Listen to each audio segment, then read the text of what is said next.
When you're coding with other people on a team, you typically work on different sections of a code base. Like you'll focus on one feature, your coworker, your teammate will focus on another feature. And this is why Git is a really useful tool, because Git allows people to work in what are called branches. So you can work in one branch, your coworker can work in another branch, and then you can work on your separate files or your separate lines of code. And then Git is able to bring those lines of code or these files together into one main branch. So here's a visualization that I like to look at. It's from Git's website. So say this is your code base. This is the code base that you and your teammate want to work on. So you can start a branch right here, and then you can have your own version of that code base. And then say you add 3 lines of code here in this file here, and then 2 lines of code here, and then you remove 2 lines of code here. And then your coworker or your teammate has another branch here where he takes a copy of this also and then removes these lines of code from this file. So Git is really useful in that it can bring those changes together in one final version of that code. So you'll take this code base here and then it'll bring it to this version, and then it'll bring it to this version. So now this version of the code base now has your teammates' changes right here, and then it also has your changes over here. There are times though when you and your teammate will modify the same lines of code, and in that case that's called a merge conflict, and that happens when Git is trying to merge these 2 versions of code together, these 2 branches together, and then there's a merge conflict. So how do we resolve those merge conflicts? Git makes the humans resolve those conflicts. It makes the developers resolve those conflicts. So here's an example of a merge conflict. So we have this repository here called merge conflicts, and then we have a file here, payment.c. If you go in this file, this program, it basically just calculates the total price. And then say we're doing some development on this, we have 2 people, we'll call them Alice and Bob, and pretend that I'm Bob and I want to add some feature to this code. So say I'm Bob and I want to add a new feature to this code, and I'm in Visual Studio Code, and then for this total I want to apply a new feature, which is to apply a 5% tax. So this is my change here to apply this tax, and then I want to go ahead and commit it to my branch. But then I hear that my coworker or my teammate Alice has made some changes also. So I go here and check, and I see Alice has a branch called Alice Discount, and basically she adds in some features here to apply a 10% discount. So there's going to be some merge conflict here because I also modified the same lines of code. I also modified these lines of code to add in that 5% tax. So now there's going to be a merge conflict here. So how do we resolve these merge conflicts? So in this video I'm going to be talking about 3 scenarios in which you might encounter some merge conflicts, and then I'm going to go over 2 main ways to resolve those merge conflicts. So my name's Henrik, and I'm here to help you learn the foundations of software development. So let's get started. But before we begin, I'd like to mention that I do have a free workshop for you. It's called my Capstone Project Workshop, and in that workshop I go over 3 secrets to coding your own Capstone project in just 3 months. Now, why did I create this workshop? The most common goal that I get from people who apply to my one-on-one programming mentorship program is to, quote, be more proficient at creating projects. You and I both know that learning how to code is more than just memorizing code syntax. It's about applying your coding skills to real-world projects that make you feel confident and capable. So if this sounds like you can download this workshop in the link in the description. And if you download it and watch it and pay attention to what it says, then you'll definitely build a good foundation to your software development journey. Alright, 3 scenarios in which you might encounter some merge conflicts. And I go over this in more depth in another video, so be sure to check that out. But here, say we have a main scenario here, and we have a branch here called main, and the letters here refer to different commits in your Git repository. And then we have DE, and then you made a branch off of this commit here, this E commit, and then you're doing some changes. You do A, B, and C in your feature branch. And then main starts progressing, and then there's new commits that are added, F and G. So if you do a rebase, what basically that does is it renames these commits that you did, the A, B, and C commits, and it makes them into new commits, and then it just applies them on top of what was on main. And so it's going to be D, E, F, G, and then your A, B, C commits are going to go on top. And then this is what your feature branch is going to look like after. And I prefer this way of merging because it looks a lot cleaner. This is a lot more intuitive to me, and it makes the commit history look a lot nicer. But let's go through another example of, or another scenario of a merge conflict. So here's another scenario, a merge. So we start off with this main scenario, and then what a merge does is it takes A, B, and C, and then it puts them all together into one commit, and this is called M, and it applies it on top of the main branch here. And so this is what happens when you merge feature to main. And then you have all of the code that was done in A, B, and C, and D, E, F, G. All right, the last scenario where you might encounter some merge conflicts is when you do a git stash pop. And so in this scenario, say you're making some changes in feature branch, but you have these changes, you haven't committed these changes yet, but then you want to do a rebase. You want to rebase your A, B, C to D, E, F, G. So what you do is you have to do a git stash. So you stash these changes. This is not a commit, by the way. So you stash these changes, and then it goes in your stash list, and then you're back to the main scenario here, which is up here. And then you do a git rebase main, and then you do the rebase and it adds your ABC here. And then you do a git stash pop. And then when you do the git stash pop, it will take your changes here that the diff of the changes that you were making earlier, and then just gonna apply them on top of this whole branch over here. And so you might encounter some merge conflicts because maybe someone had made some changes in lines or in commits F and G. If they made some changes on lines that you're making in this diff here, then you will encounter some merge conflicts.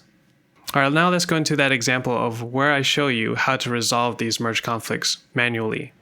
And so say I'm Bob and I made these changes here. So now let's go to terminal and commit these changes. Okay, so I'm in this repository, merge conflicts. Let's do a git status to check our status. So we're on branch main, and then I have these changes in payment.c. So I'm going to add that file. Okay, do a git status again. Okay, now it says that these changes are to be committed. So I'm going to commit this change, git commit -m, add tax calculation. Okay, now let's do a git status again. Okay, so I'm ahead of main by one commit. Okay, I'm going to make a new branch. I'm going to call it Bob_tax. Okay, git status. Okay, I'm on branch Bob tax, and if I look at the commit history, you can see that I added the tax calculation. Okay, I'm going to push these changes, git push origin. Okay, let's check over here to see if Bob tax is there. Okay, Bob tax is here. So we have Bob tax here. So we've made this change on line 6. And then if you go to Alice's discount branch, then she also made changes on the same lines. Okay, say my manager tells me to bring in her changes into my branch. So what I need to do is I need to check out her branch. Okay, I'm going to do a git pull to make sure that I have everything, that I have Alice's branch in my local repository. So I'm already up to date. Let's check out Alice's branch. Okay, I'm in Alice's branch now. And I can see her changes here. She modified line 6 to 8. Okay, now let's merge her changes. So we're going to go back to my original branch, Bob tax. Okay, I'm in Bob tax. And now I wanted to do a rebase off of Alice discount. Okay, so here we see the merge conflict. Now, if you look at your file in Visual Studio Code, you'll see this kind of thing happening to your file. So every time you have a merge conflict in your file, this is what it's going to look like. So you'll have this section here, which is this section. This is from the branch that you want to rebase to. In this case, this is Alice's changes that I'm rebasing to. And then right here after the equals stuff, then this is my changes. So my changes are here. And then Git doesn't know what to do with these lines. One way of fixing this is I can just go ahead and remove this stuff here. And then I just want to take Alice's changes, and then I also want to add in my change as well. And so I can decide, oh, I'm going to apply Alice's discount first, and then I'm going to apply the tax. So after this, I save it. Okay, then I'm here, then I do a git add, and then I add the file payment.c. So you can actually follow the directions here. So I resolve the conflict, and then I run git base rebase continue. And then this allows me to edit the commit if I want, and I don't want to edit the commit. I'm just gonna do that. I'm just gonna use the same commit message that I had earlier. I'm gonna do :WQ, and this is a text editor called Vim. And if you don't know what Vim is, then you can watch my other video on Vim. Okay, there you go. Successfully rebased and updated. So let's check the git log. And so there you go. So now in my history, I have Alice's discount. And now I have resolved the conflicts. And then all I have to do next is do a git push. I can do this and then I'm done. But I'm going to go through another example. So let's restart. I'm going to show you how to resolve this conflict using vim diff. Okay, so I'm back here, back to what Bob's original branch was. Okay, now do a git pull. Make sure I have everything. Now I'm going to do git checkout Alice discount. Okay, make sure I have her branch. I'm going to go back to my branch. Then I'm going to do a rebase off of Alice's branch. And then there you go, there's the merge conflict again. So here's the merge conflict again. Now we're going to resolve this a different way. I'm going to show you another way to resolve this merge conflict. So the other way to resolve this merge conflict is using a tool called vimdiff. So you can do git merge tool. And the reason why I want to teach this to you is because this is more convenient than going through all your files and trying to find where those weird characters or that weird thing that git did to your files. It's annoying to go through all your files to find them. So you can use a tool to do it for you. And there's a lot of tools out there that you can use.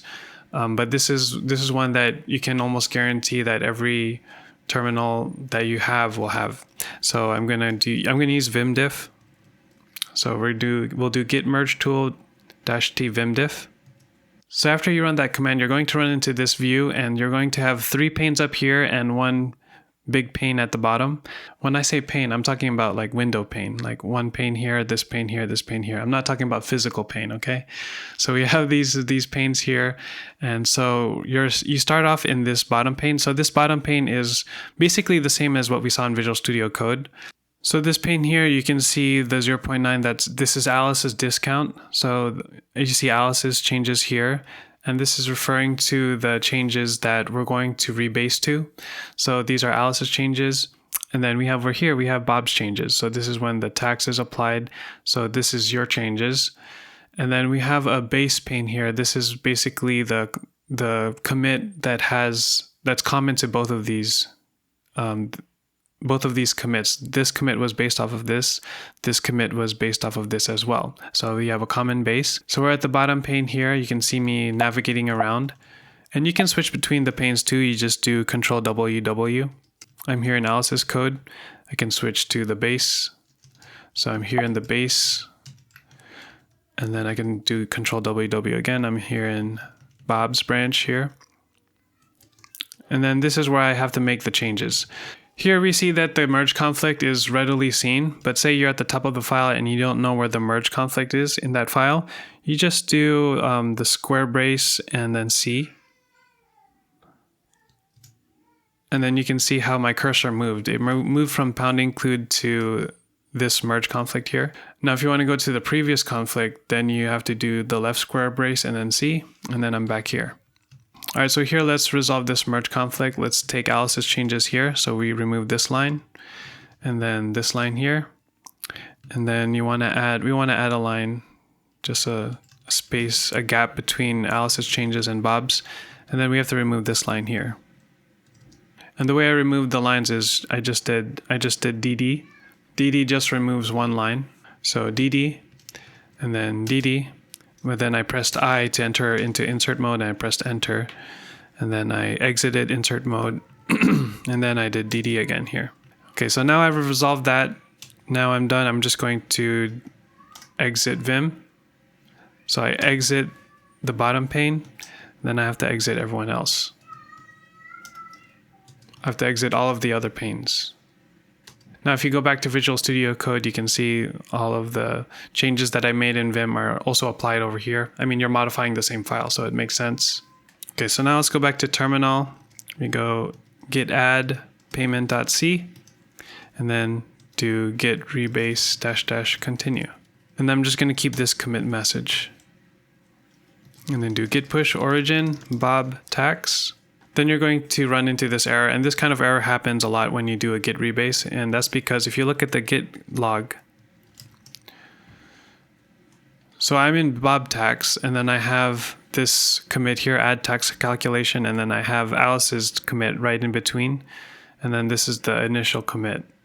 But if you come over here and you go to Bob tax, and then you look at the commit history, there's only 2 commits here, and the add tax calculation is right after the add initial files, and then Alice's commit was inserted in between.